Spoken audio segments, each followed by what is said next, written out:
এই শালির বেটির ঘরে এখনো তোরা আদালতের কার্যক্রম শুরু করিনি। এইদিকে নয়া বউ করি আসছো, বউ ছাড়ি আসছো, বউ মোর রোজা রমজানের মাসে শপিং মল যাওয়া হচ্ছে। শালির বেটি করে এখনো তোমরা শুরু করো কার্যক্রম।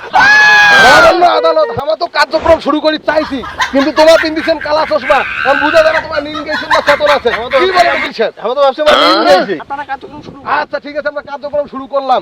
আজকে দেখেন, আজকে আমরা যে একটা আসামিকে এই আদালতে হাজির করছি, জজ সাহেব দেখেন, এই যে আসামি, এই আসামি সমাজের একটা মারাত্মক সন্ত্রাস। এই সন্ত্রাস কি কি করে জানেন? এই একটা লুচ্চা, পকেট মার, বদমাশ, মকসুর, তার কার চুরি করে, যে মহিলা হাগির বইছে তার বদমাশ চুরি করে পালায়, যে মহিলা মুতির বইছে সেই মহিলার মক চুরি করে পালায়। এই সেই আসামি। এই আসামির নামে যে বড় একটা অভিযোগ আসছে মহামান্য আদালত, সেই অভিযোগটা হল এই সেদিন গরু চুরি করে দেয়া আমার মক্কেলের স্ত্রী গার উপর করছে। এর দৃষ্টান্তমূলক শাস্তি আমি দাবি করছি। Objection your honour. Objection over rule. আমার মক্কেল আমার প্রতিপক্ষ যায়, ইনি সম্পূর্ণ মিথ্যা কথা কয়েছে। কারণ আমার আসামি সম্পূর্ণ নির্দোষ। উনি গরু চুরি করতে পারে ঠিক আছে, কিন্তু কারো স্ত্রী শ্লীলতাহানি করতে পারে না, কারণ উনি একজন হলো হিজলা। মহামান্য আদালত, এই কথাটা আমি বিশ্বাস করি না। কেননা আমার যে প্রকৃত যে সাক্ষী, সে দেখছে এই আসামি সেই সাক্ষীর বউয়ের গায়ের উপরে চড়ছিল। আমি তাকে ডাকার অনুমতি চাচ্ছি। অবশ্যই অনুমতি দেওয়া হবে। আসেন সাক্ষী সাহেব।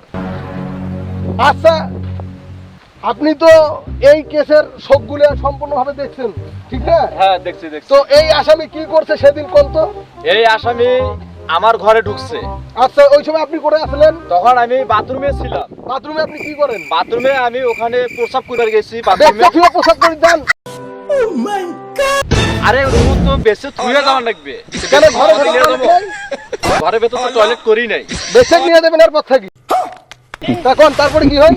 তা যা দেখি বাথরুম থেকে যাওয়ার পর দেখি হ্যাঁ, তো উনি আমার স্ত্রীর উপর উঠে বসে আছে। কত বড় লুচ্চা! আচ্ছা, আপনার স্ত্রীর উপর ছড়িয়ে আছে? আমার স্ত্রীর উপর চড়ে আছে। আচ্ছা, আমার প্রতিপক্ষ উকিল যে কইলো ওই লোক নাকি হিজড়া, হ্যাঁ আসলে হিজড়া। তাহলে আপনি বিচার দিলেন কেন? এটা তো বিচার মনে হয় আমার দেখি বেচের উপর উঠে আছে।